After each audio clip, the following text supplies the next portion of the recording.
Esta parashá, esta porción, es la primera del segundo libro de la Torá, del segundo libro del Pentateuco, de Éxodo, conocido en hebreo como Shmot. Y Shmot quiere decir sus nombres, los nombres de ellos. ¿Amén? Ahora, entramos en un nuevo libro, y no solamente que entramos en un nuevo libro, sino que entramos también en una nueva edición de la parashá de EMC.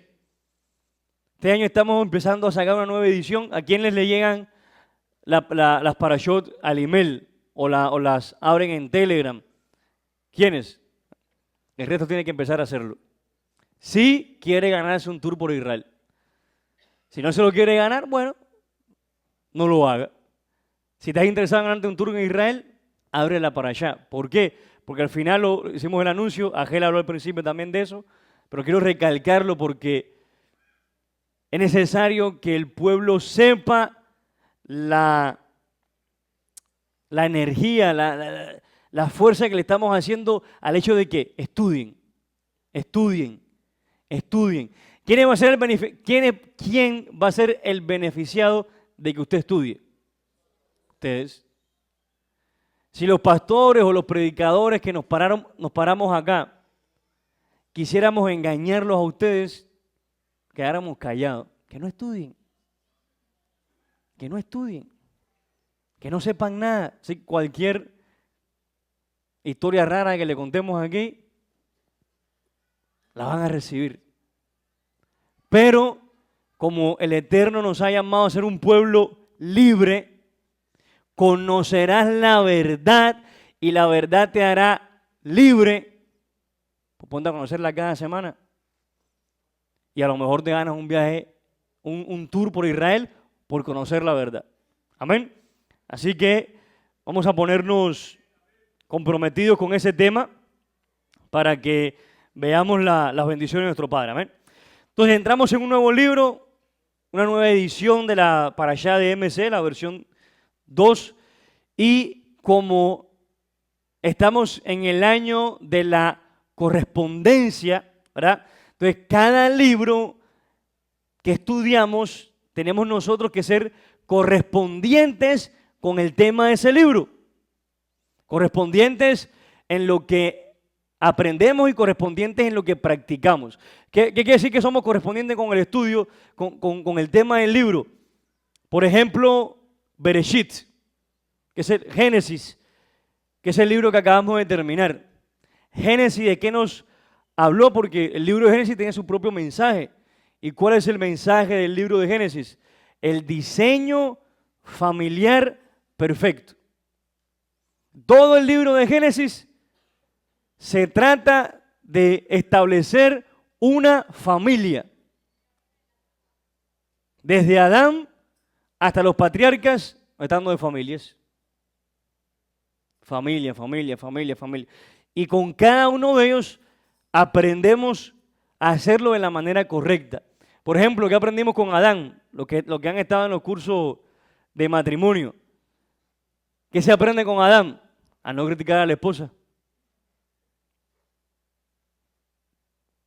¿Y qué aprendimos con los patriarcas? Que primero tiene que haber matrimonio para que haya. ¿Cómo estamos aprendiendo? Entonces, Bereshit tuvo su propio mensaje, su propia enseñanza, cómo establecer una familia perfecta o una familia que vaya de acorde al diseño que Elohim estableció. Porque él tiene su diseño. ¿Y cuál es el diseño que funciona? El de los psicólogos, el de los expertos, el de los profesionales en tal área, el diseño humano o el diseño de Dios. Su diseño es el que funciona. Entonces, nosotros someternos a ese diseño. Y eso lo estuvimos hablando, todo eso estuvimos hablando en el libro de Shemot, en el libro de Bereshit, perdón, de Génesis. Entonces, ¿qué hizo ese mensaje? Preparó las bases para lo que ahora Shemot viene a enseñar, porque Bereshit tiene su enseñanza, familias, y Shemot tiene su enseñanza. Entonces, ¿qué tenemos que hacer nosotros? Ser correspondientes a la enseñanza de Shemot. Ya ahora en el libro de Éxodo no podemos seguir hablando de la familia. Pues no estaríamos siendo correspondientes con su tema. ¿Cuál es el tema de Shemot, de este libro? La libertad. Traer la libertad. Este libro de Éxodo, todos los gobernantes, opresores que establecen dictadura, que establecen gobiernos centralizados, le tienen pavor al libro de Éxodo. Pavor al libro de Éxodo y a cualquier otra enseñanza derivada de este libro. ¿Por qué? Porque este libro le enseña a las personas de abajo, le enseña que realmente fueron hechas para ser libres, no para vivir oprimidas. Entonces es un libro que trae libertad a cualquiera que reciba su enseñanza.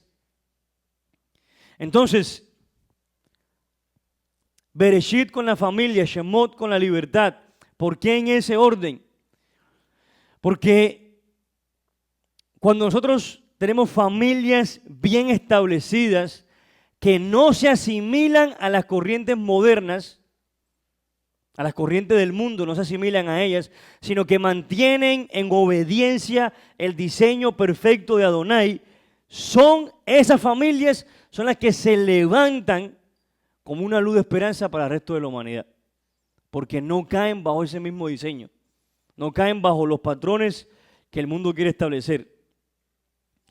De familias como estas, es que en esta para allá nació un libertador. Porque ¿qué quiero hacer Egipto? No, eliminemos a todos los bebés. Todos los niños varones hay que eliminarlos. Y en una familia nació un niño, de esa familia dijo, no podemos hacerle caso al faraón. Hay que esconder a este niño. Y lo escondieron por 3 meses. Y a los 3 meses, cuando ya no lo podían esconder más, imagínate, ponte en la piel de Yocabet. Cuando ella tuvo que coger a su propio hijo, meterlo en una canasta y tirarlo al río, a ver qué iba a pasar con ese niño. A ver qué, porque nosotros a veces leemos las historias bíblicas y pensamos que estamos leyendo sobre superhumanos. No, personas como tú y como yo, esa mamá no sabía lo que iba a pasar con su hijo. Ella lo tiró. Yo creo que Moshe era el primer cubano porque salió en balsa. Salió en balsa. Ella lo tiró buscando la libertad de su hijo para que su hijo no se muriera. Y fue la mano del Todopoderoso el que guió esa canasta hasta el lugar correcto para que se cumpliera la promesa. ¿Pero por qué pasó eso? Porque una familia dijo, yo voy a mantener el diseño correcto. Yo no voy a entregar a mi hijo para que lo maten. Y gracias a eso nació un libertador. Por eso, el nombre del mensaje del día de hoy es ese. Nace la libertad. Esta para allá nos habla de este tema y todo lo que vemos en esta para allá es el nacimiento de una libertad. Por ejemplo, la parashá en sí habla del nacimiento de Moshe. Y Moshe representa la libertad de un opresor externo. Todos en algún momento, o la gran mayoría, en algún momento hemos tenido a alguien de afuera que te oprime. O hay gobiernos que oprimen a su pueblo. Puede ser que hasta alguien en tu familia puede haber sido un opresor tuyo, un jefe, un opresor tuyo. Y Moshe representa esa libertad. El Eterno no nos hizo a nosotros para ser esclavos. Él nos hizo para ser libres y servirle a Él en libertad. Él mismo nos da esa libertad a nosotros. La Haftará que acabamos de leer, pues nos habla del nacimiento de Jeremías, porque dice que desde el vientre ya estaba marcado. ¿Y Jeremías qué representa? Jeremías representa la libertad, pero de una opresión interna. Porque Jeremías, ¿contra quién hablaba? Contra los reyes de Judá, los reyes del mismo pueblo. O sea, los mismos reyes del pueblo oprimían al pueblo. Y él hablaba en contra de esos reyes, y por hablar en contra de esos reyes fue que fue perseguido y todo lo que le pasó a Jeremías. Entonces, habla con respecto a una libertad interna. Ya no es algo afuera que te oprime. Hay cosas también dentro de nosotros que nos oprimen. Y el profeta Jeremías representa esa libertad. Y cuando nos vamos a los apóstoles, es decir, la Parashá nos habla de Moshe, la Haftará nos habla de Jeremías, y los escritos apostólicos, ¿de qué nos habla? Del nacimiento de Yeshua. Y Yeshua es la libertad de la opresión espiritual. Esa es la más importante, porque una persona que es libre espiritualmente te puedes encontrar encerrado en cualquier jaula. Tú eres una persona libre. Tú eres una persona libre. Entonces, todo este contexto y todo este mensaje de libertad, eso es lo que trae Éxodo, y yo lo veía de esa manera, y por varias cosas que han venido pasando y cosas que tenía en mi mente, yo decía, bueno, siento como que algo va a estallar en cualquier momento, pero que va a estallar no para mal, sino para bien. Como que la libertad que tanto estamos buscando está cerca. Y por eso le puse así este mensaje, o el Eterno me puso el ponerles este mensaje. Nace la libertad. La libertad nace. Y quiero que sepan, amados, que la Parashá, como partitura profética, en esta ocasión no se quedó atrás, porque estamos hablando del año de la correspondencia, pero nos estamos exigiendo a nosotros la correspondencia. Y eso está bien, claro, yo tengo que ser correspondiente con los principios que el Eterno me enseña en su palabra. O sea, si yo quiero vivir las bendiciones de la Escritura, tengo que vivir yo correspondiente a la Escritura.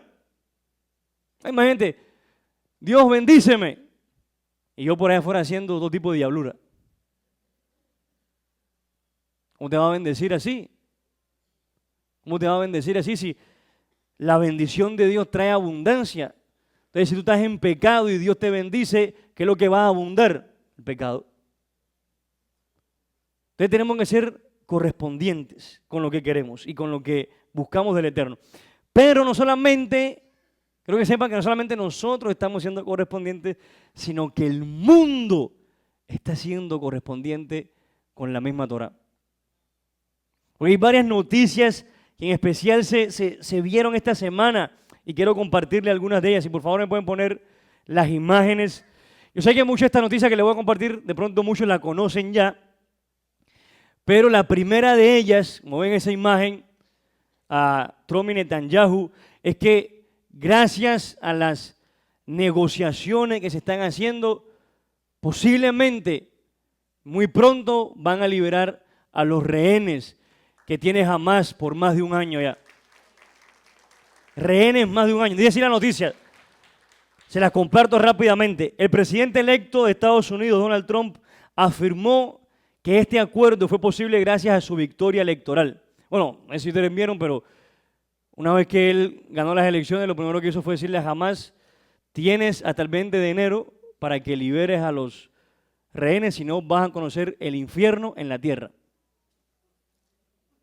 Y ya empezó eso a moverse. Y a la futura estrategia diplomática de su administración, el acuerdo que contempla un alto al fuego y la liberación de rehenes fue facilitado por la intervención de Steve Witkoff, designado por Trump como su futuro enviado especial para Oriente Medio. Witkoff mantuvo reuniones con el primer ministro israelí Benjamin Netanyahu y con el emir de Qatar, Tamim bin Hamad, para lograr el compromiso de ambas partes. O sea que ya eso está caminando. Entonces, ¿vieron una noticia de qué? de libertad. De libertad. No se quede ahí. Si voy a poner la siguiente imagen, por favor. No sé si algunos vieron este video de Zuckerberg, donde él está anunciando que va a eliminar de Facebook y va a eliminar de Meta. Eso incluye Facebook, Instagram, WhatsApp, toda la plataforma que salen de esa matriz. Va a eliminar lo que se conoce como los fact-checkers, que eso es todos esos videos que subían y eran censurados, era por los fact-checkers. Y eso lo va a eliminar. Dice, Meta, empresa matriz de Facebook e Instagram, decidió finalizar su programa de verificación de hechos, se llama así en español, realizado por terceros en Estados Unidos. O sea, ni siquiera era la misma gente de Meta lo que analizaban los datos, la información que tú subías. Es más, él en un podcast, no sé si algunos lo vieron, con Joe Rogan, él dijo, él cuenta ahí cómo en época ya se puede hablar de esto porque como ya hay libertad. Como ya hay libertad, ya se puede hablar. Antes no se podía hablar porque te censuraban, pero ya hay libertad. Entonces él dijo en un podcast con Joe Rogan, que Joe Rogan fue el mismo que también es un podcast con Trump también, que se volvió viral. Bueno, él dijo en ese podcast que en época de pandemia, cada vez que alguien subía una información en contra de la vacuna, ojo, esto lo dijo él, puedes ir al podcast y escucharlo con tus propios oídos. Joe Biden lo llamaba a insultarlo, que porque él permitía que en Facebook subiera información en contra de la vacuna. Nace la libertad. Nace la libertad. Somos libres ya de todo eso. Gracias al Eterno. En lugar de estas maquinarias de censura, en su lugar implementará un sistema denominado como Community Notes. Ojo, inspirado en el modelo utilizado por la plataforma X de Elon Musk. ¿Saben que Elon Musk es el que va a la vanguardia con respecto a libertad de expresión en redes sociales y en todas estas plataformas? Y ya Zuckerberg, que era el que más censuraba, se le está pegando a Elon Musk. ¿Qué decía de Jeremías? Te pondré como una ciudad fortificada. Ellos se harán a ti. Tú no te harás a ellos. Otra que esta sí está, va a botarla del parque. Esta en especial para los niños. Ponme la siguiente imagen, por favor. El CEO de Disney. ¿Qué anunció este señor? Bob Iger, el CEO de Disney, anunció que la compañía se alejará de las agendas progresistas para enfocarse en el entretenimiento y reconectar con su audiencia principal. Este cambio busca recuperar la confianza del público tras críticas y fracasos en taquillas asociados a decisiones percibidas como excesivamente progresistas. O sea, se acabaron los besuqueos en las películas de los niños de Disney. Un fracaso, eso fue un fracaso total. No se acaba allí, todo esto que está pasando no se acaba allí. Quiero que sepan que aparte de eso, ojo lo que está pasando acá en Estados Unidos, ojo lo que está pasando. Oklahoma, estado de Oklahoma, desde junio del 2024, el superintendente de instrucción pública, o sea, las escuelas públicas en Oklahoma, Ryan Walters, ordenó que todas las escuelas públicas del estado incorporaran la Biblia en el currículo desde el 5º hasta el 12º grado. Las Biblias están regresando a las escuelas. En Texas, noviembre del 2024, Texas aprobó un plan de estudios que incluyen lecciones basadas en la Biblia para estudiantes de primaria, desde el jardín de infantes hasta el 5º grado, en las áreas de inglés, lengua y literatura. Y Luisiana, el estado de Luisiana, también en el 2024, junio de 2024, el gobernador Jeff Landry firmó una ley que exige que los 10 mandamientos estén expuestos en todas las aulas de los colegios, institutos y universidades públicas del Estado.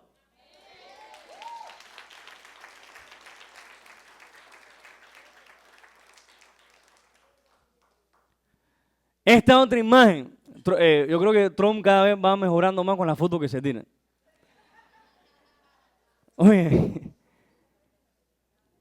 se acerca la investidura de Donald Trump y es algo bien interesante porque como estamos editando la parashá, yo les pido, lean esta parashá nueva que vamos a enviar mañana, léanla. Hay un tesoro allá adentro que tiene que ver con eso. Con la parashá como partitura profética. Yo se la voy a contar, ustedes léanla. Lo que le digo, léanla. Se acerca la investidura de Donald Trump, como saben, va a ser el martes y la élite reacciona. Hay un meme que yo vi, no lo pude encontrar, entonces tuve que hacer yo el meme de nuevo. Ponme la siguiente imagen, por favor. Mira el meme. En el 2020, cuando estaba la campaña de Trump por la presidencia y todo eso, ¿qué pasó? Sale el famoso COVID y hay incendios en Australia. Llega el 2025 cuando es el cambio de nuevo ahora para Donald Trump y ahora resulta que también hay otro virus nuevo en China y hay incendio en Los Ángeles. Entonces sale el meme de los Squid Games. Ya yo jugué este juego ya. Esto ya lo jugué antes. Como que su intento de hacer algo, ¿Qué harán? No sé, sabrán ellos. Pero bueno, ¿qué quiero yo que veamos? Que ha nacido la libertad. Todo eso, ¿ustedes se recuerdan la prédica del pastor Diego del péndulo que regresa? Ya está pasando, gracias al Eterno. Ya está pasando. Ahora bien, dentro de todo este contexto libertario que está pasando a nivel mundial, estamos entrando en la temática de Shemot, del libro de Shemot, un libro que habla sobre el éxodo de una población. Ojo, no estoy limitando ese éxodo al pueblo de Israel. Shemot no solamente habla del éxodo del pueblo de Israel, habla del éxodo de toda una población, porque dice la Escritura que salió un pueblo mixto, de toda una población que estaba en Egipto, casa de esclavitud. ¿Qué es Egipto? Casa de esclavitud, así lo llama la Torá. Un lugar que el que llega ahí lo esclavizan. Por eso se dice que el Eterno usa la zarza para referirse a Egipto. Ojo, cuando se habla de la manifestación en la zarza, Dios no es la zarza. Dios es el fuego que está en la zarza. La zarza es Egipto. Porque la zarza tiene una característica que tiene espinas que apuntan hacia adentro. O sea que alguien puede meter la mano sin ningún tipo de dificultad, pero saca la hora. Saca la hora. Y eso es Egipto. No es que eso sea Egipto, eso es el mundo. Eso es el mundo en general. Eso es este sistema diabólico donde es fácil entrar, pero a la hora de salir te cuesta sangre salir de ahí. Cuesta sangre salir de allí. Yo quiero que en especial, bueno, los jóvenes están allá con David, pero si algún joven nos está viendo en línea, entiendan eso con respecto al mundo. Entrar es fácil, meterte allí es fácil, pero cuando tú quieras salir de allí, te va a costar sangre. Entonces, si no has probado el mundo, ni lo pruebes. Yo no tuve que probarlo, gracias al Eterno. Yo estoy hablando de algo que yo no conozco. Bueno, no lo conozco, lo conozco porque tengo la sabiduría de la Torá, pero no tuve que vivirlo para conocerlo.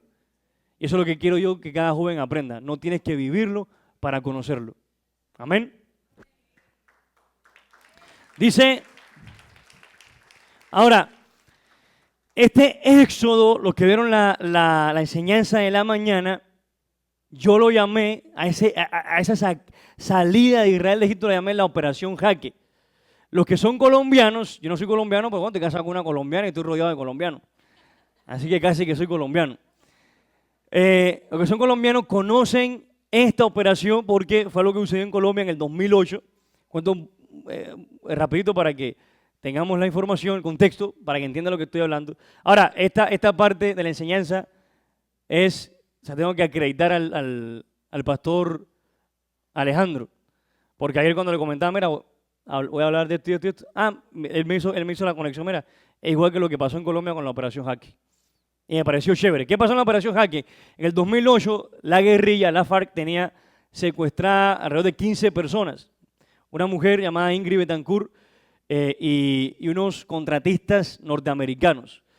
15 personas. Entonces, ellos idean un plan, el ejército colombiano idea un plan donde van a mandar personas que van a mandar militares que se van a hacer pasar por una especie de ONG, una organización de ayuda humanitaria, con la excusa de que, bueno, vamos a ir a ver a los secuestrados para brindarle algún tipo de ayuda, no sé, medicina, a ver cómo están, etcétera.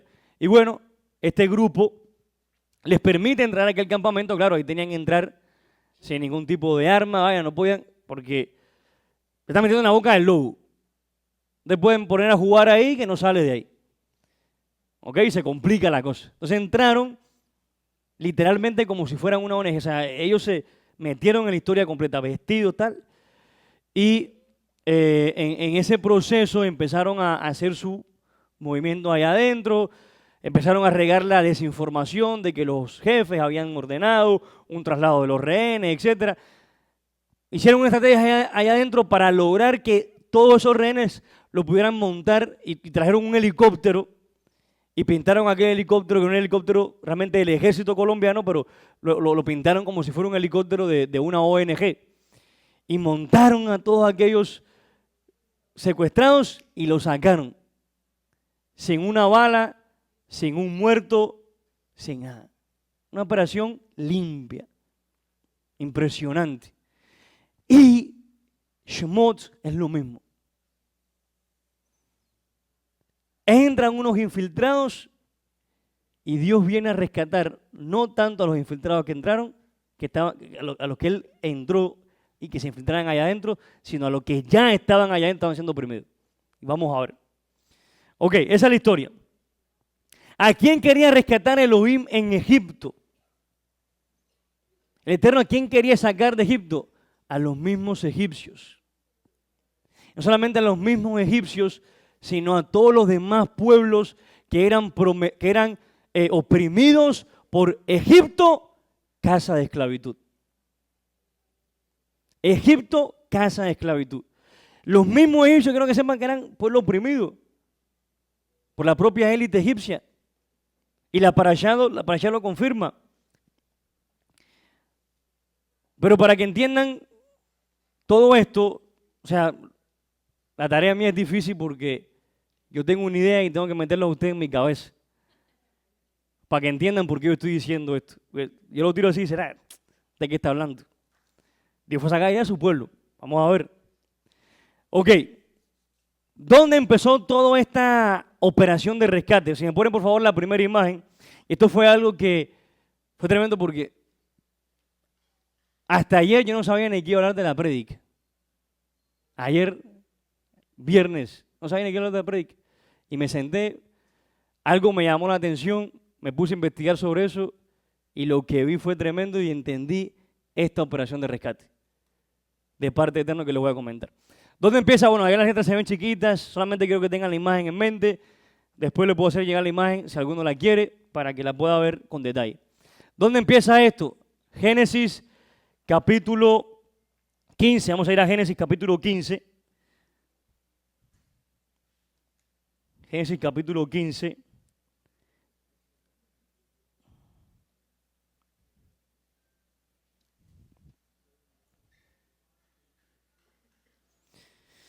Y dice así, Génesis 15, versículo 13, si no me equivoco.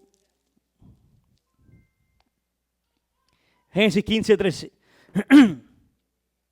Dice, y le dijo, o sea, el Eterno hablándole a Abraham, y le dijo a Abraham, sabe bien que tu linaje será extranjero en una tierra que no es suya, y serán oprimidos y esclavizados por 400 años. Ahora, si nosotros dejamos la información ahí, uno se queda pensando, bueno, ¿y Dios para qué quiere esclavizar a su pueblo? Son un pueblo libre, ya tienen una tierra. Papá, déjanos aquí tranquilos. ¿Para qué tú quieres ir a meternos allá a un pueblo extranjero a esclavizarnos? Porque él está diciendo a Abraham lo que va a pasar. Yo voy a hacer esto con tu linaje. No es de que le está diciendo de que no mira por las circunstancias. No, le está diciendo, voy a hacer esto con el pueblo. Yo los voy a meter y yo los voy a sacar de Egipto. Pero ¿para qué todo este movimiento? Cuando nosotros vemos la historia egipcia, y bueno, antes de entrar a ese punto, estamos viendo que acá habla el texto de 400 años. No es que el pueblo de Israel fue esclavo en Egipto por 400 años, sino que esa palabra que él le estaba dando a Abraham iba a durar, se iba a cumplir en un periodo de 400 años, con lo cual esos 400 años se empiezan a contar desde ese momento. Desde ese momento que él habla con Abraham hasta el final, donde Israel sale de Egipto, son los 430 años. ¿Ok? Ahora, como les decía, cuando tú analizas la historia de Egipto, ¿okay? Te metes a investigar sobre la historia de Egipto, yo les voy a dar acá la historia bien resumida. Usted, como dicen todos los maestros que enseñan de historia, no me crees a mí, ve e investígalo. O sea, la internet está ahí, está toda la información y ahora te la dejaron más fácil con la inteligencia artificial. Tú métete ahí, pregúntale, que hasta ChatGPT hasta te muestra los resources de dónde sacó, los recursos de dónde sacó la información, como no la sacó del aire. Ella se metió y investigó y te da los recursos para que tú hagas una investigación por tu propia cuenta. Entonces, cuando tú analizas la historia de Egipto, hubo un pueblo que gobernó Egipto que no eran egipcios. O sea, Egipto fue gobernado por un pueblo que no eran egipcios los que los gobernaban. Eran los Ixos. Se llaman así los Ixos. El término Ixo, si no me equivoco, creo que viene del griego más bien, quiere decir, se puede entender como o reyes pastores, o sea, pastores que se convirtieron en reyes, o también se puede entender como reyes de tierras extranjeras. Porque este fue un pueblo que llegó a gobernar una tierra extranjera, una tierra que no era de ellos, pero llegaron ahí. Entonces, cuando nosotros ponemos las dos historias simultáneas, o sea, cómo estaba pasando, en ese momento donde el Eterno le está hablando a Abraham, ese pueblo Ixo, que era un pueblo, ojo, era un pueblo semita. Egipto no es un pueblo semita, pero en la Escritura sí hay varios pueblos semitas. Israel es uno de esos pueblos semitas. Por eso cuando hablamos del antisemitismo, un árabe no puede ser antisemita, porque el árabe es semita. Semita es que hablan una lengua parecida. El hebreo, el árabe, el arameo y otro idioma más, el fenicio. Todo eso son semitas. Y este pueblo es uno de esos pueblos semitas que llegan a Egipto y se establecen en la parte norte de Egipto, en el delta del Nilo. Llegan y se quedan allá, pues claro, como ellos eran pastores, y esa era la parte más fértil, o sea, donde hay mucho pasto, son pastores, necesitan pasto. Fueron y se establecieron allá, con sus rebaños, etc. Bueno, listo. Dios le da esa palabra a Abraham. Lo más probable es que mientras estaba dando esa palabra, ese pueblo se estaba estableciendo allá en Egipto. Y luego vamos a Génesis 26.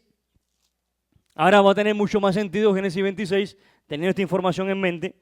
¿Por qué? Porque este pueblo Ixo, como les dije, ellos llegan a gobernar a Egipto. Pero no fue como que tú no dejas gobernarte. No, hubo una guerra ahí. Ellos aprovecharon un momento de crisis en Egipto y tomaron el control porque este pueblo Ixo tenía una ventaja militar sobre Egipto, y es que ellos, dentro de su maquinaria militar, ya tenían tecnología de aquella época, claro, más avanzada que la egipcia, porque tenían carruajes y tenían arcos, que los egipcios aún no tenían. Después fue que los egipcios se quedaron con esa tecnología, pero a este momento no la tenían. Esa ventaja la tenían los Ixos sobre ellos. Entonces, Génesis 26, versículo 1 al 3, dice así: hubo un hambre en el país, aparte del hambre anterior que había ocurrido en los días de Abraham. Y Yitzhak acudió a Abimelech, rey de los palestinos, en Gerar, y Adonai se le apareció y le dijo: no bajes a Egipto, quédate en la tierra que yo te señalo, reside en esta tierra y yo estaré contigo y te bendeciré. Te asignaré todas estas tierras a ti y a tu linaje en cumplimiento del juramento que le hice a tu padre Abraham. ¿Por qué razón? ¿Cuál puede ser una de las razones que el Eterno le dice a Isaac? Mira, ¿sabes qué? No vayas a Egipto. Porque posiblemente esta fue la crisis que ese pueblo aprovechó para tomar el control de Egipto. Entonces le dice, lo más probable es que Dios le dice a Isaac: mira, no bajes, allá hay una guerra ahora mismo entre los egipcios y los Ixos. Si vas a Egipto vas a ir en medio de una guerra. O sea, esto es haciendo como concordar ahí los hechos históricos que pasaron. ¿Ok? Ahora, todo esto que está acá, Génesis, lo que leemos en Génesis y esta trayectoria de los, o este movimiento de los Ixos en Egipto, sí, entra dentro de lo hipotético, de lo teórico, de las posibilidades. Puede haber sido así. Pero que sí es una seguridad completa. ¿Por qué una seguridad completa? Porque los historiadores lo afirman y los mismos comentaristas judíos lo afirman, que cuando vamos a Génesis 41, Génesis 41, donde dice, o sea, ya pasamos la época de Abraham, de Yitzhak, ya pasó Jacob, Joseph fue vendido por los hermanos, fue esclavo de Potifar, estuvo preso en la cárcel allá en Egipto, y en este momento Joseph está parado delante de aquel faraón al que él interpretó los sueños y le dijo: viene una crisis, necesitas un hombre acá que te gestione todo esto para que cuando la crisis llegue no afecte a Egipto. Ya pasó todo esto. Y este faraón le dice en el versículo 41, el faraón le dijo además a Joseph: mira, te pongo a cargo de toda la tierra de Egipto. Y quitándose de la mano el anillo de firmar, el faraón se lo puso en la mano a Joseph y lo hizo vestir de ropa de lino fino y le puso una cadena de oro en el cuello. Este faraón no es un faraón egipcio, porque en este momento los egipcios no están gobernando Egipto. Este faraón es un faraón Ixo, un faraón semita, que cuando vio a Joseph reconoció de dónde era Joseph. Por eso este faraón tiene la facilidad de decirle: el Espíritu de Dios está contigo.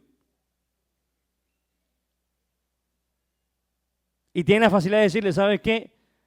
Tú eres semita, yo soy semita, manda tú. Es más, hasta este hecho de que el faraón le cediera el poder a Joseph es evidencia de que era un faraón Ixo, porque la forma de gobernar de los Ixos y de los egipcios era muy distinta. Los egipcios, y por esto vemos que Egipto es casa de esclavitud, porque los egipcios su forma de gobernar, ellos tenían una frase, y es que a toda costa hay que mantener el orden cósmico. ¿Qué es el orden cósmico? El faraón es Dios y todo aquel que no haga la voluntad del faraón se muere. Mantener el orden cósmico es igual a mantener el status quo. Hay que mantener al gobernador en su lugar y todo lo que él diga hay que hacerlo. Los Hicsos gobernaron Egipto de forma muy diferente, porque los Hicsos creían en la cooperación, creían en el respeto mutuo. De hecho, los Hicsos, cuando llegaron a gobernar Egipto, no llegaron a establecer su propia cultura, se adaptaron a la cultura egipcia. Por eso los reyes Hicsos seguían llamándose faraones. Pues como respetaron su costumbre, se adaptaron a la de ella y yo también voy a ser faraón. Yo también voy a ser un faraón. No me voy a poner a pelear ahora aquí de que quiero que me llamen a mí, no sé, el rey Abimelech ahora a mí. No. Voy a ser faraón también. Ustedes dicen a esto faraón, yo le digo faraón. Tenían hasta propios egipcios gobernando la tierra. No tenían problema con que los egipcios gobernaran, con tal de que se mantuvieran leal a la dinastía de ellos. No hay ningún tipo de problema. Entonces, eran reinos totalmente distintos. Los egipcios esclavizaban, estos tenían un respeto y un trabajo comunitario más amplio. Por eso cuando llega Joseph, lo pueden recibir con total libertad. Ahora, esto fue, hasta aquí llegó el libro de Génesis. Hasta esta parte de la historia. Hasta aquí llegó el libro de Génesis. ¿Cuál es el panorama que tenemos ahora de Egipto en el libro de Éxodo? Bueno, según lo último que vimos en Génesis, que fue en el capítulo 47, específicamente los versículos del 14 al 22, ¿qué pasó? A causa del hambre, los egipcios tenían que comprarle comida a el Estado de Egipto. Cuando se les acabó el dinero, ¿qué hicieron? Le dieron el ganado. Cuando se les acabó el ganado, ¿qué hicieron? Le dieron las casas. Cuando se les acabó las casas, ¿qué hicieron? Se dieron ellos mismos. Ellos mismos fueron y se entregaron. ¿Sabes qué? Mejor ser esclavo tuyo que morirme de hambre. Y se entregaron como esclavos al faraón. Cosa que no era nada nuevo para ellos, sino el sistema de ellos funcionaba así. Entonces, ellos se entregan, pero ¿quién estaba viviendo también en Israel? En Egipto. El pueblo de Israel. En la mejor parte de Egipto, Goshen era la mejor parte de Egipto, la más próspera, y allá estaban, viviendo en Bricol. En lo mejor, en Miami Beach. Estaban allá, parece que han mantenido la costumbre todavía en día. Llegar a un lugar y coger la mejor parte. Porque el Eterno tiene lo mejor para su pueblo siempre. El Eterno tiene lo mejor para su pueblo siempre. Entonces, tienes a los egipcios esclavizados, porque no tenían que comer, y tienes a los israelitas viviendo en el mejor sector del país y protegidos por Joseph. Entonces, ese es el panorama en Egipto hasta este momento. Muere Joseph, y unos años después de la muerte de Joseph, la dinastía Ixta es derrocada por un faraón que se levantó, porque este faraón sí es egipto nativo, es nativo de Egipto, sí es egipcio de pura cepa, y se levanta para reconquistar su tierra, reconquistar su pueblo, reconquistar su nación, y esto fue, esto es lo que en Éxodo capítulo, se puede pasar a la siguiente imagen, en Éxodo capítulo 1, versículo 8, dice que se levantó un nuevo faraón, que, de nuevo, también según los historiadores, yo les voy a traer una prédica, tengo que avanzar, tengo que dar esta información para que tengan en mente, para que puedan llegar a la conclusión que yo también llegué, pero no puedo ponerme a darle todas las fuentes donde saqué esto, los recursos, porque no avanzaríamos. Yo leo la información, te van a hacer la tarea a la casa. Amén. Entonces, según los historiadores, el faraón fue posiblemente Ramsés II, que su dinastía duró 66 años. Ahora, ese faraón que habla Éxodo 1:8, que dice se levantó un nuevo faraón, es el mismo que en Éxodo 2:25 dice que después de la muerte de este faraón, vamos a leerlo, dice en Éxodo capítulo 2, versículo 25. Perdón, desde el versículo 23. Éxodo 2, versículo 23 al 25 dice: mucho tiempo después murió el rey de Egipto, y los israelitas gemían bajo la esclavitud y clamaban. Y su clamor por la liberación de la esclavitud subió hasta Elohim, y Elohim oyó su queja y se acordó de su alianza con Abraham, Isaac y Jacob. Y Elohim miró a los israelitas y tomó nota de ellos. Uno lee ese pasaje y piensa que Dios se vino a acordar de los egipcios 400 años después de esclavitud. No, la esclavitud había acabado de empezar. Porque este faraón que dice acá, después, mucho tiempo después, murió el rey de Egipto. Ese rey que murió acá es el mismo que se levantó en el 1:8. Cuando dice un nuevo rey se levantó en Egipto. No está hablando de dos reyes distintos. Entonces la esclavitud del pueblo, ¿cuánto duró en Egipto? El reinado de ese faraón y un poquito del otro.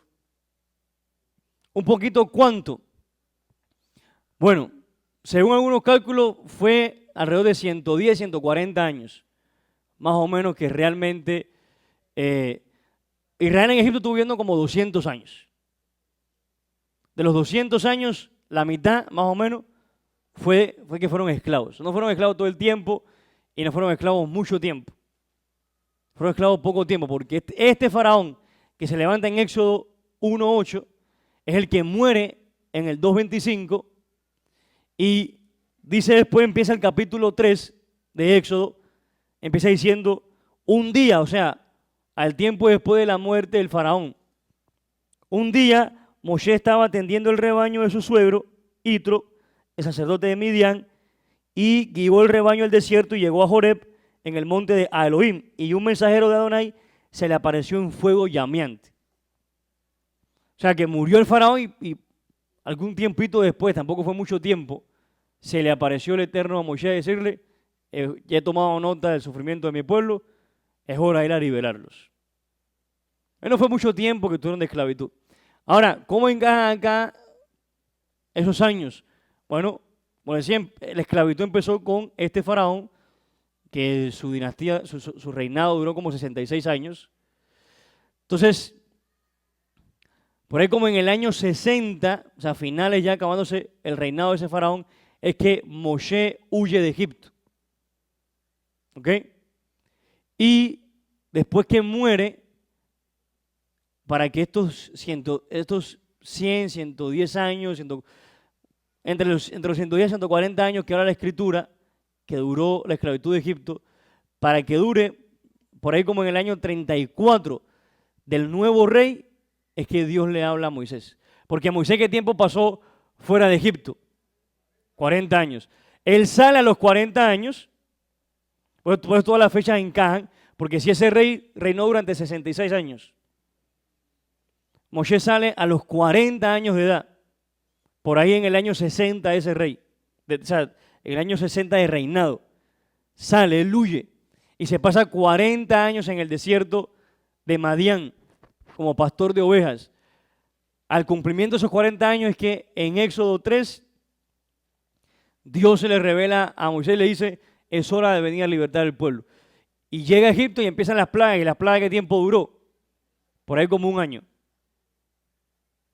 No llegaron a los 2 años las plagas. Según los comentarios rabínicos, no llegaron a los 2 años la plaga. Eso fue una detrás de la otra, una detrás de la otra, una detrás de la otra. ¿Ok? Entonces, por ahí quiero que tengamos todo esto en cuenta, porque todo este es el panorama de este plan de rescate de Dios. Dios a quién quiere rescatar. Dios a quién quiere rescatar. En este caso específico, recuerden que todo en la Torá es un cumplimiento micro del plan macro de Elohim.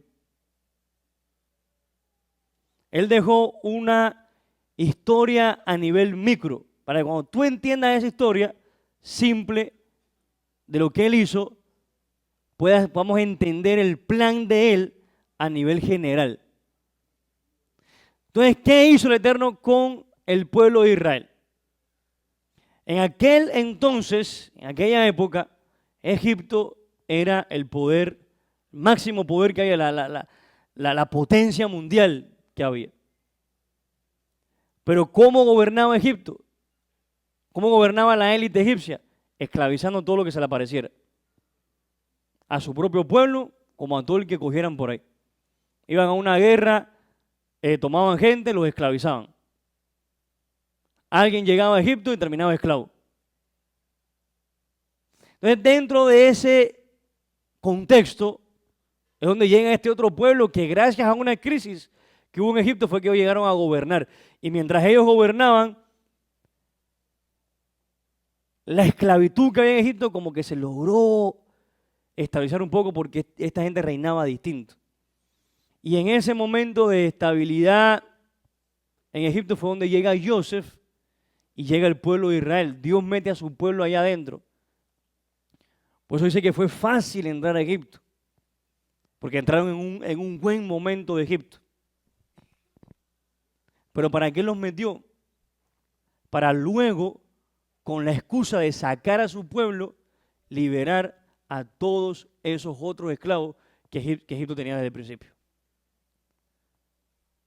Porque Dios sí, Dios quiere formar un pueblo, pero no se olvida de las demás personas. Él no se olvida de las demás naciones. Él dice, y lo dice y se lo dice al faraón en esta para allá, Israel es mi primogénito. Pero un primogénito, para que haya un primogénito, tiene que haber más hermanos. Si no dijera mi unigénito. Si Israel fuera único hijo de Elohim, él hubiera dicho a Faraón, es que este es mi unigénito. Solamente vine a rescatar a mi pueblo y ya. Pero había un plan aún mayor. Nosotros simplemente fuimos la excusa. Simplemente fuimos la excusa. Y este es el contexto. Así que le puede quitar la imagen. O pasar a la siguiente. Pasemos a la siguiente para que veamos completamente el panorama. Y ahí está. Bueno, acá empezó todo desde el anuncio que le hizo a Abraham. Pasaron esos 400 años donde se iban a cumplir y los últimos 100 años fue que Israel estuvo como Egipto. Honestamente, muy poquito tiempo. Los 100 años puede sonar como mucho, pero comparado a 400, muy poquito. Y fue con la excusa de rescatar a todas esas personas. Entonces, muere Joseph. Como le decía, muere Joseph. Se levanta ese faraón para gobernar un nuevo rey. Pero sí quiero que tomemos en cuenta el método de gobierno de este nuevo rey, porque nos puede servir para nosotros hoy, para identificar a un tirano. ¿Qué hizo el rey? Se levantó un nuevo rey, el cual no conocía a Joseph, dice Éxodo 1:8. Lo primero que hace este rey es borrarle la historia al pueblo. Un pueblo sin historia es un pueblo totalmente dominable. Porque ahora tú no conoces lo que tú eres, yo te voy a decir a ti lo que tú eres. Y si yo te digo a ti que tú eres un esclavo, vas a ser un esclavo. Pero si tú conoces tu historia y tú sabes que tu pueblo estaba gobernando este lugar, hay que respetarme. ¿Y qué es lo que han hecho acá? Que tumbaron una estatua de Cristóbal Colón, que tumbaron una estatua del otro. Excelente, qué bueno que hagan todos, porque quieren borrar la historia. Han querido borrar la historia. Se inventan, después dicen, no, este pueblo hebreo nos va a dominar. ¿En qué momento el pueblo habló de eso? Este tipo de personas, aparte de querer borrar tu historia, te inventan un enemigo imaginario para que tú te pongas en estado de emergencia. O y ahora ¿quién podrá defenderme? Y salga el tirano, ¡yo! El tirano colorado. Y tú te rindas a sus pies. Eso es lo que no, así funcionan. Luego, utilizan la misma economía para traer su sistema de esclavitud. Porque ¿qué le hicieron al pueblo? ¿Qué le hizo este faraón al pueblo? Él los puso a trabajar. Ustedes se ponen a hacer ciudades aquí o ninguno come. Les cortó el suministro y si ustedes no trabajan acá se van a morir de hambre. Utilizó él la economía. Y por último, ¿qué hacen? ¿Cuál es el paso final? A ver si la cogen. ¿Cuál es el paso final? Reducción de la población. Mátame a todos los varones. Mátame a todos los varones y ya. ¿Y qué le dicen hoy a las niñas? Bueno, te puedes hacer diablura por ahí, quedaste embarazada, no importa, no necesitas ni siquiera la aprobación de tu papá, ven acá. O eso intentaron hacer porque ya hay una canción, bueno, que decía, llegó el comandante y mandó a parar. Llegó Trump y mandó a parar. Todo eso están echando para atrás ya. Ya, bueno, de hecho, va a sacar ley que cualquier clínica que esté en alguna gracia de esa, le va a cortar los suministros. Así de fácil. Entonces, hay algo en esta parashá que en medio de todo este revolú de querer esclavizar a todo un pueblo, hubo un acto muy valiente de parte de unas mujeres que tienen un gran mérito. ¿Por qué? Dice en el capítulo 15, en el versículo 15 del capítulo 1, dice, entonces el rey de Egipto les habló a las, dice en esta versión, comadronas hebreas. Pero ¿qué es lo tremendo acá? Que ese texto se puede leer, en el hebreo se puede leer de dos formas. Se puede leer o las parteras hebreas o se puede leer también las parteras de las hebreas. O sea, ¿qué quiere decir esto? Que hay dos posibilidades. O estas mujeres eran hebreas o eran egipcias que ayudaban a las hebreas. Y según el contexto, yo creo que encaja más que eran egipcias. Porque después cuando ellas hablan, que el faraón les pide cuenta, bueno, pues ustedes ¿por qué no hicieron lo que les mandé a hacer? Ah, no, es que las hebreas son muy fuertes. O sea, ellas hablaran como las hebreas, o sea que estas eran mujeres egipcias. ¿Qué quiere decir esto? Que los pueblos, las personas no son malas, los gobernantes son malos. Las élites son las que hacen daños. Una élite, un poder opresivo y centralizado como este, son los que hacen daño y Dios viene a hacer juicio sobre esos poderosos, no sobre la gente del pueblo. Al contrario, Él viene a librar a la gente Él viene a librar a esos pueblos. Él viene a librar a esos pueblos. Y este año nació la libertad. Este año nace la libertad para todos esos pueblos que todavía siguen oprimidos. En nombre de Yeshua. Bueno. ¿Y qué hizo? ¿Por qué estas parteras hicieron eso? Tenían una sola característica. Temor a Elohim.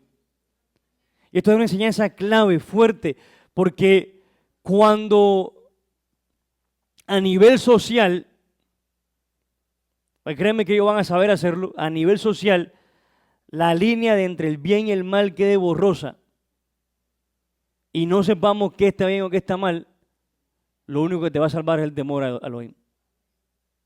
Más nada. Si ya a ti hacer cumplir con el Eterno, no cumplir, no te importa, te vas a perder con lo que se pierde en todo el mundo. Pero si mantenemos ese temor a Elohim, porque dice la Escritura, Proverbios 1.7 dice que el temor a Elohim es el principio de la sabiduría. Ahora,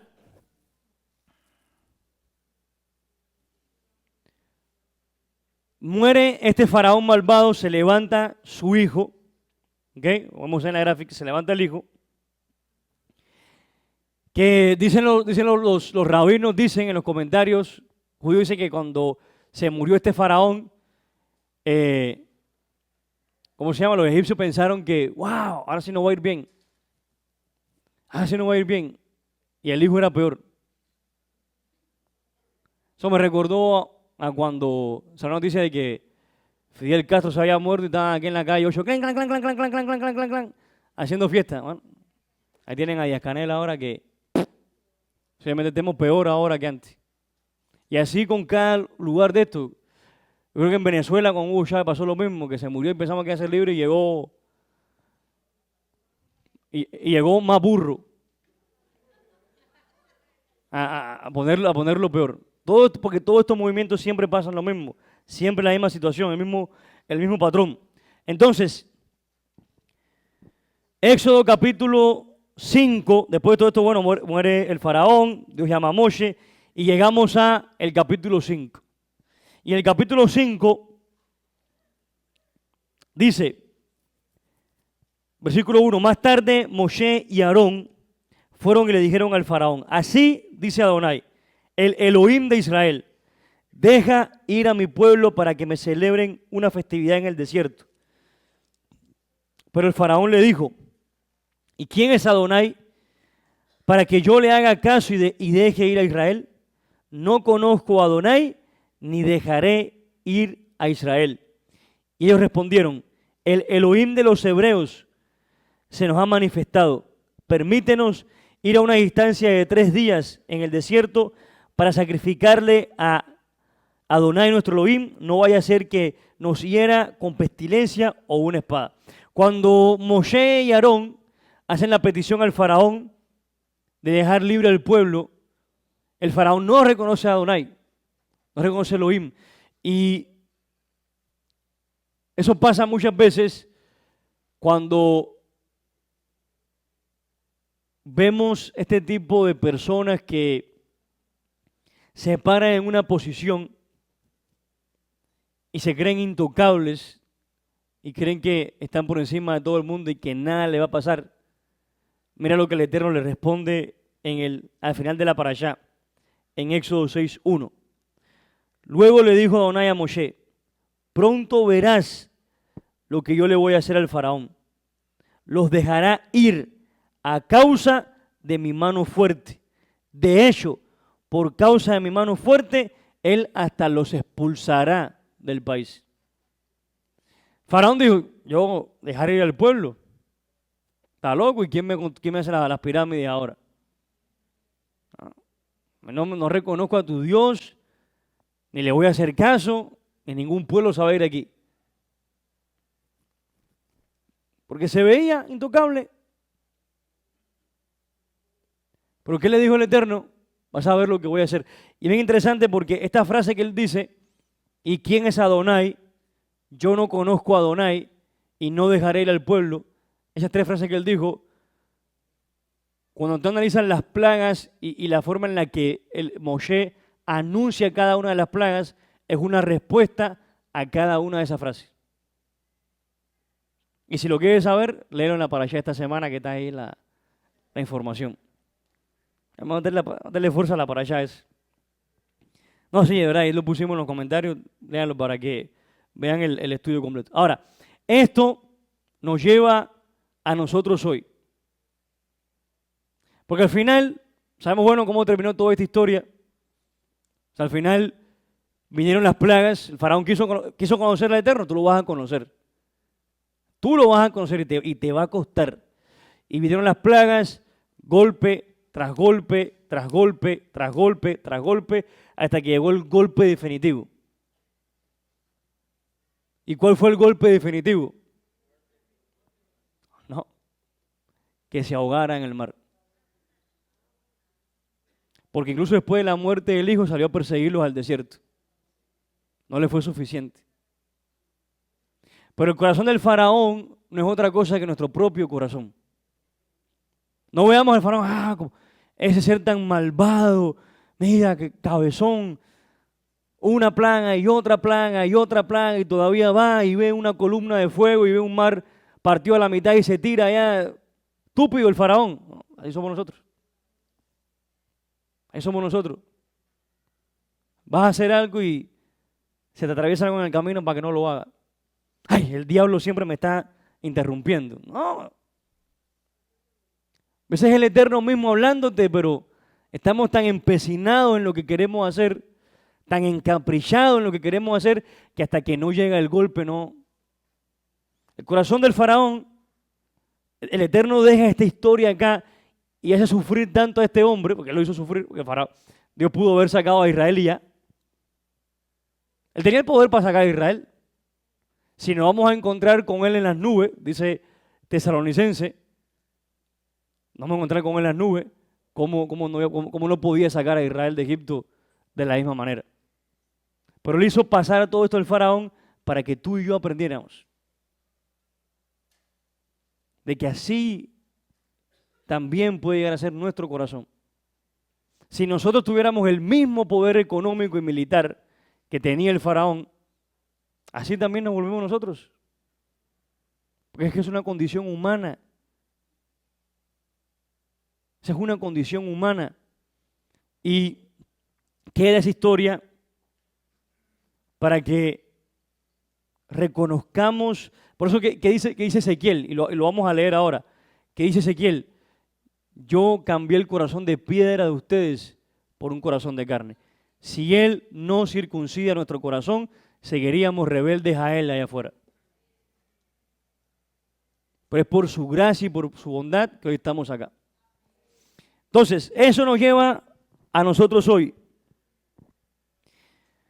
¿Qué hizo el Eterno? Tomó a su pueblo, los metió en Egipto, según Ezequiel, porque Ezequiel habla de cómo, el profeta Ezequiel habla de cómo Israel llegó incluso hasta a adorar ídolos en Egipto. O sea que ellos se llegaron a asimilar un poco también a la idolatría en Egipto, a las costumbres egipcias, allá. Luego de asimilarse y de terminar siendo esclavos, se mezclaron con todos esos otros esclavos que ya estaban ahí. Y cuando llega la libertad, Dios no solamente libera a Israel, sino que liberó a toda aquella gente.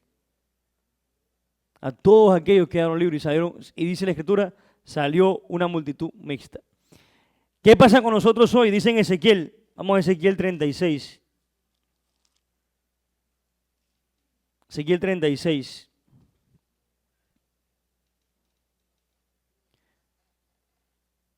Verso 19 dice, yo los dispersé a ustedes por las naciones y fueron esparcidos por los países. Los juzgué conforme a su conducta y a sus obras. Pero cuando llegaron a las naciones a donde fueron y profanaron mi nombre y profanaron mi sagrado nombre cuando se decía de ellos, estos son el pueblo de Adonai, pero de la tierra de él han salido. He tenido dolor de ver mi sagrado nombre profanado por la casa de Israel en las naciones a donde fueron. O sea, ¿qué nos pasó a nosotros? Terminamos regados por todo el mundo. ¿Qué le pasó a Israel? Terminó regado por todo el mundo. Esparcido por todas las naciones. ¿Pero para qué? Una vez más, ¿para qué Dios hizo eso? ¿Para qué Dios va a coger a su pueblo que lo tenía organizado en su tierra y dispersarlo por nación? Es que pecaron. No, lo hubiera corregido allá. Si muchas veces Él corrigió a Israel en la misma tierra, el libro de los jueces todo el tiempo habla de eso. Él no los sacaba, Él traía otro pueblo que los esclavizaba y cuando se veían con la espada aquí, ¡ay, Adonai, sálvame! Ajá, ahora sí, ¿no? Y ya hubiera hecho eso. Pero no, Él nos tuvo que tomar y regarnos. Como si fuéramos una semilla que se regó por toda la tierra. Y dice en el versículo 24, yo pues los tomaré de las naciones y los reuniré de todos los países y los traeré a su propia tierra. Entonces esparciré sobre ustedes agua pura y serán purificados de todas sus impurezas. Los purificaré de todos sus ídolos, les daré un corazón nuevo y pondré un espíritu nuevo dentro de ustedes. Quitaré de su cuerpo el corazón de piedra, el corazón de Faraón, y les daré un corazón de carne, un corazón sensible, manso. Como Yeshua decía, sean manso como yo. Pondré mi espíritu dentro de ustedes y haré que anden según mis leyes y que guarden mis decretos y que los pongan en práctica. Y habitaré en la tierra que di a sus padres y ustedes serán mi pueblo y yo seré su Elohim. O sea, Él nos esparció, pero promete recogernos. Pero ¿qué va a pasar en esa recogida? Cuando esa recogida finalmente se complete, ¿dónde se va a completar? Dice Apocalipsis capítulo 7, Apocalipsis 7, verso 9.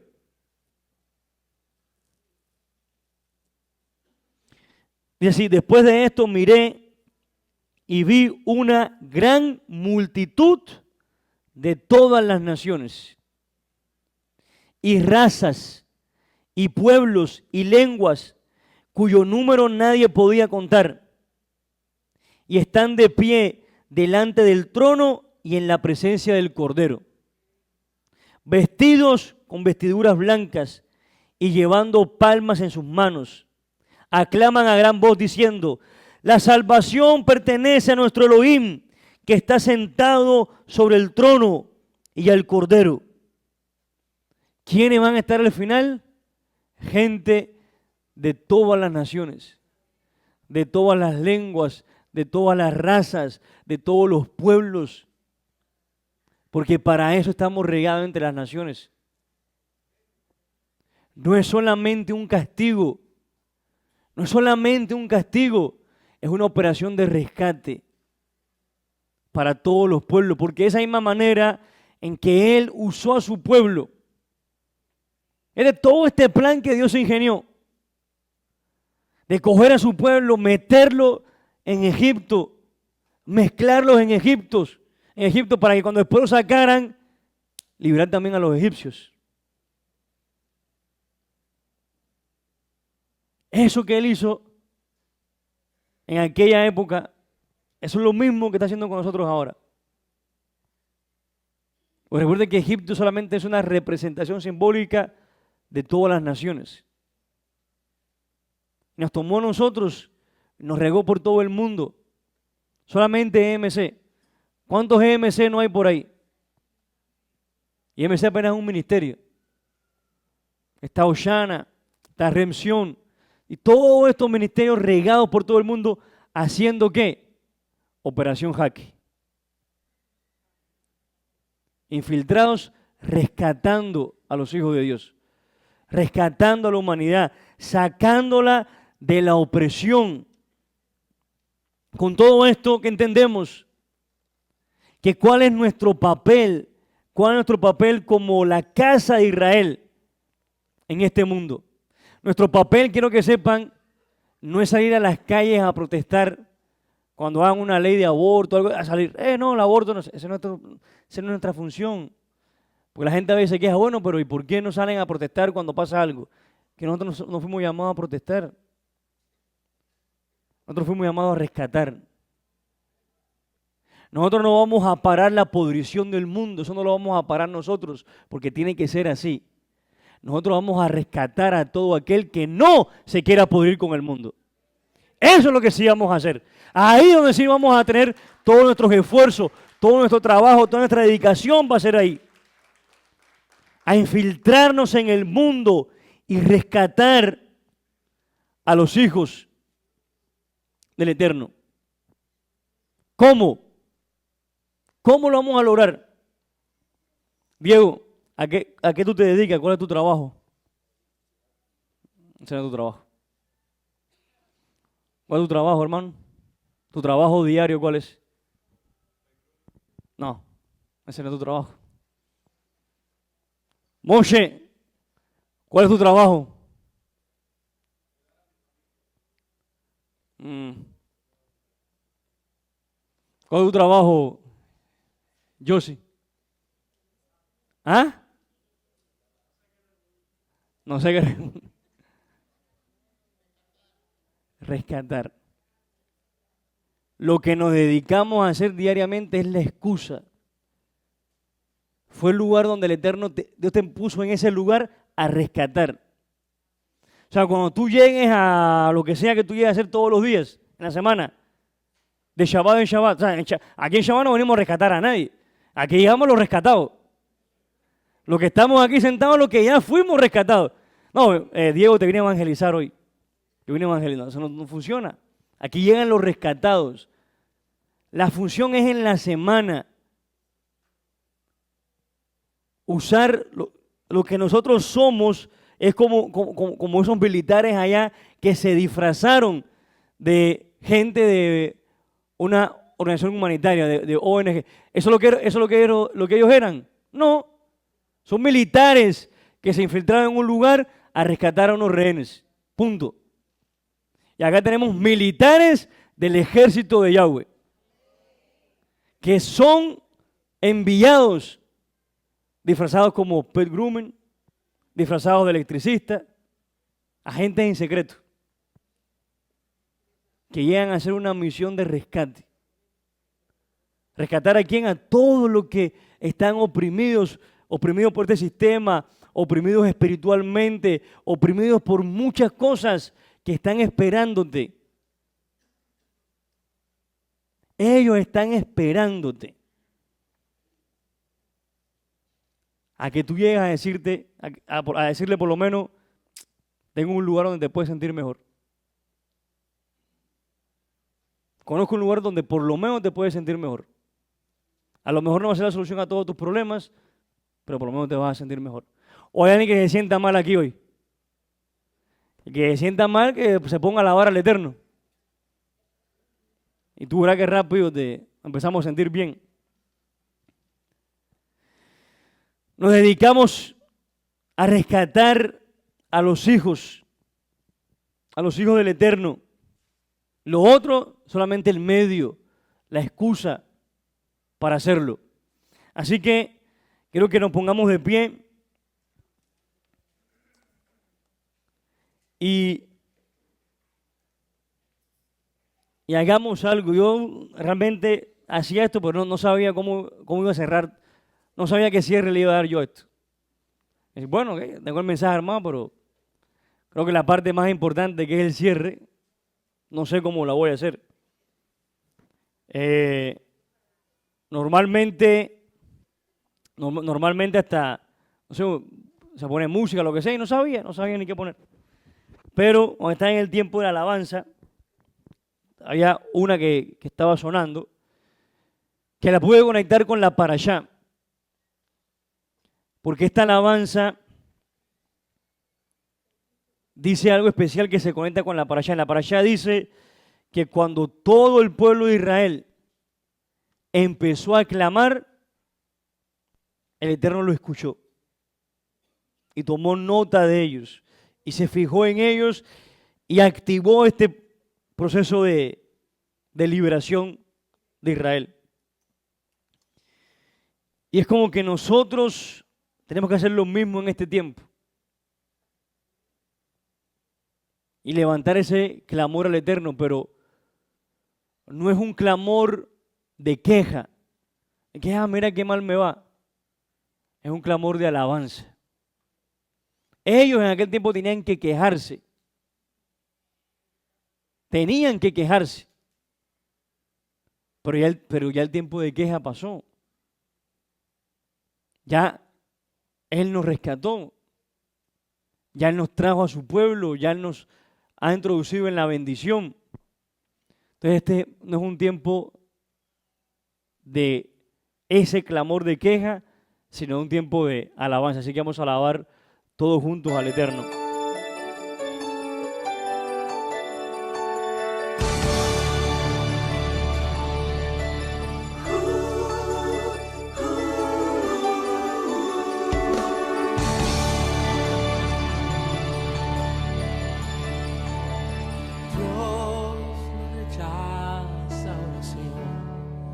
Oración es alimento,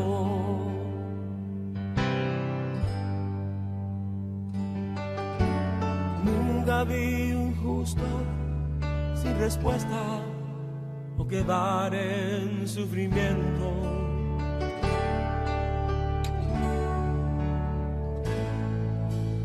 Basta solamente esperar lo que Dios irá a hacer.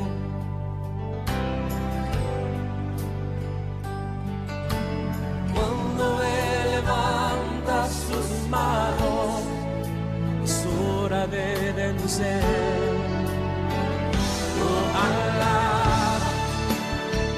Simplemente alaba. Ahí donde tú estás, alaba al Eterno, alábalo a Él. No tienes que hacer más nada, solamente alabarlo. Cierra tus ojos y alábalo. Alábalo. En medio de cualquier circunstancia y situación, solamente alábalo, que Él se encarga. Él se encarga de ajustarlo todo, de repararlo todo.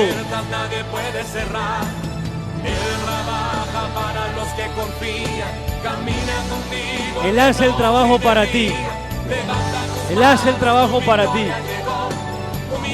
Tú solamente alábalo. Tú no te preocupes de cómo el problema se va a solucionar. Tú solamente alábalo. A ti no te interesa qué va a pasar para que la solución llegue. A nosotros solamente nos compete alabarlo a Él. Él hace el resto. Él hace el resto. Lo que Dios está hablando.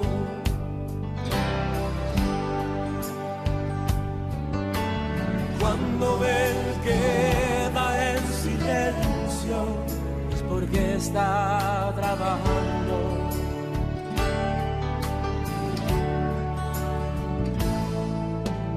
Basta solamente esperar lo que Dios irá a hacer.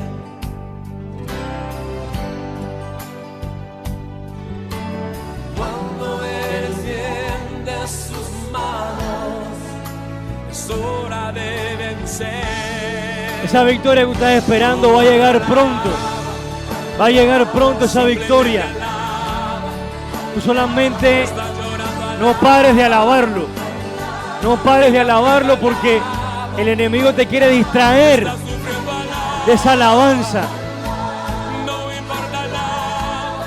Todas las situaciones son simplemente distracciones del enemigo para que tú no lo alabes. Pero confía en que Él va delante de ti. Él va delante de ti.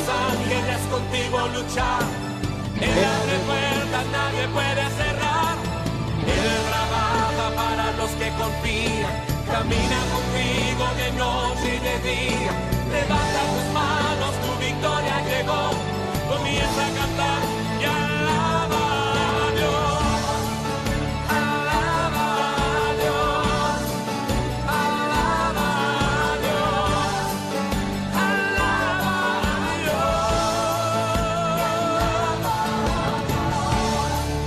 Dios. Eso es lo único que nos interesa a nosotros. Alabarlo a Él. Todo lo que tenemos que hacer, Él hace el resto. Él hace el resto. Él se mueve en tu alabanza. Él se mueve en tu alabanza, en tu agradecimiento. Alábalo en esta hora. Alábalo en esta hora. Levanta tus brazos y alábalo, que Él hará el resto.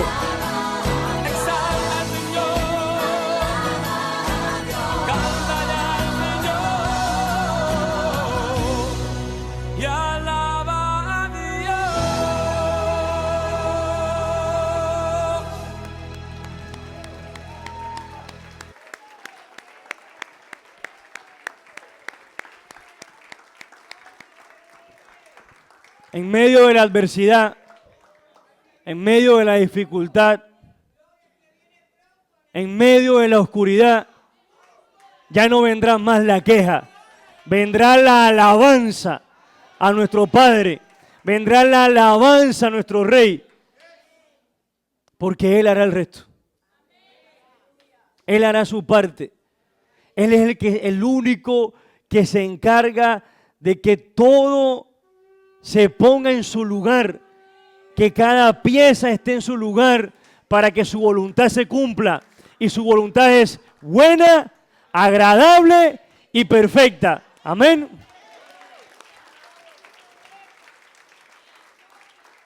Padre Celestial, sé tú recibiendo esta ofrenda de palmas y esta alabanza de nuestros labios como un aroma agradable que sube delante de ti, Rey, como ese incienso que era quemado en el templo y subía como aroma agradable delante de ti, para que mires con favor a tu pueblo, amado Rey, para que tu bendición siempre nos acompañe, tu presencia siempre nos acompañe, amado Rey. He aquí un pueblo que ha obedecido tu llamado, Rey.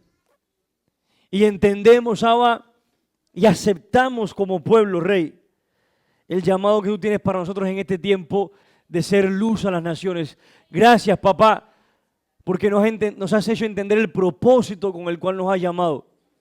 Ya no solamente para una restauración individual o una restauración familiar, sino para restaurar a todas las familias de la tierra que tanto te necesitan.